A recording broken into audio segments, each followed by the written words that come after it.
Welcome to Solve It Like a Marketer. I'm Stephen Hobay. Today I will be exploring what is guerrilla marketing. If you like this video, please subscribe and don't go away. So what is guerrilla marketing? Well, this is a marketing tactic where a company uses surprise or unconventional interactions to promote a product or service. Now, the term guerrilla marketing was coined in the early 1980s by the business owner and writer J. Conrad Levinson, who wrote several books about guerrilla tactics in a number of professional areas. Now, this marketing tactic is different from traditional forms of marketing in that it offers it often relies on personal interaction, and typically there might be a shock or a surprise element to the marketing, and usually it is location specific.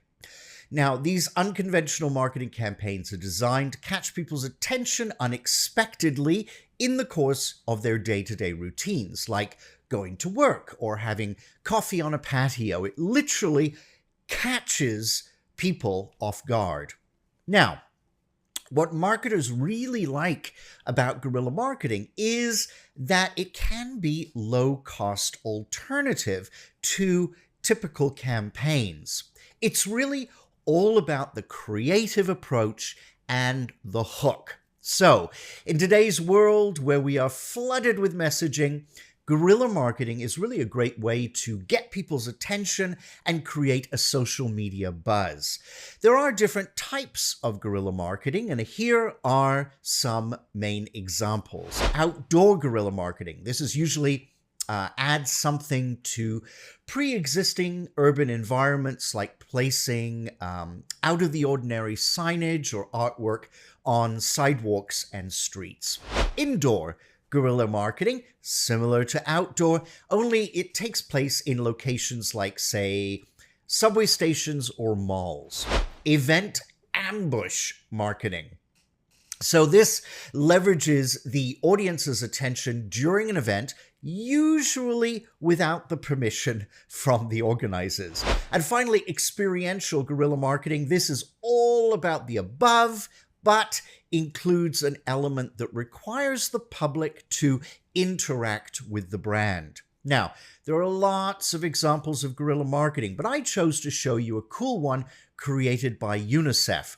This was their Dirty Water Vending Machines campaign, which was placed in various city centers. Now, it posed the question, what if those bottles of water you waste money on were filled with dirty water?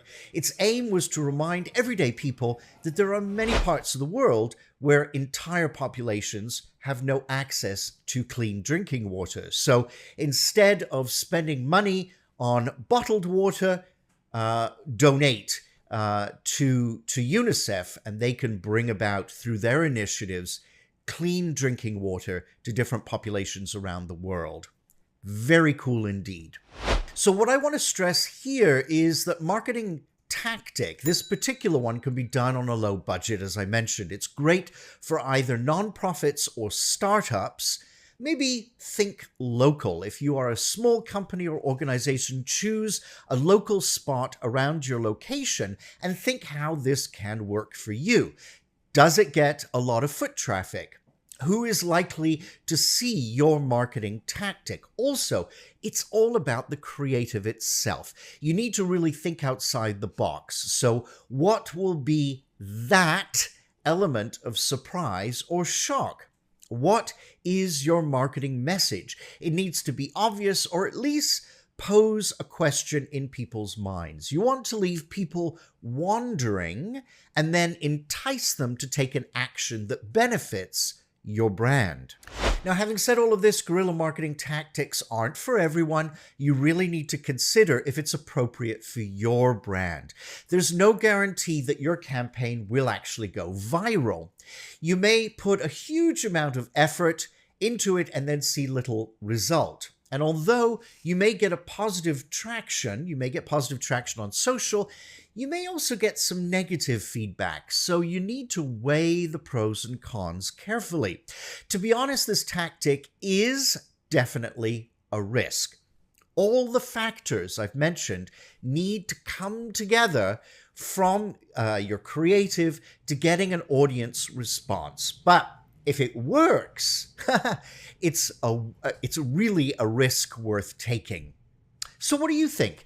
Have you seen any cool guerrilla tactics in your city that have either worked or not? I would love to hear your thoughts.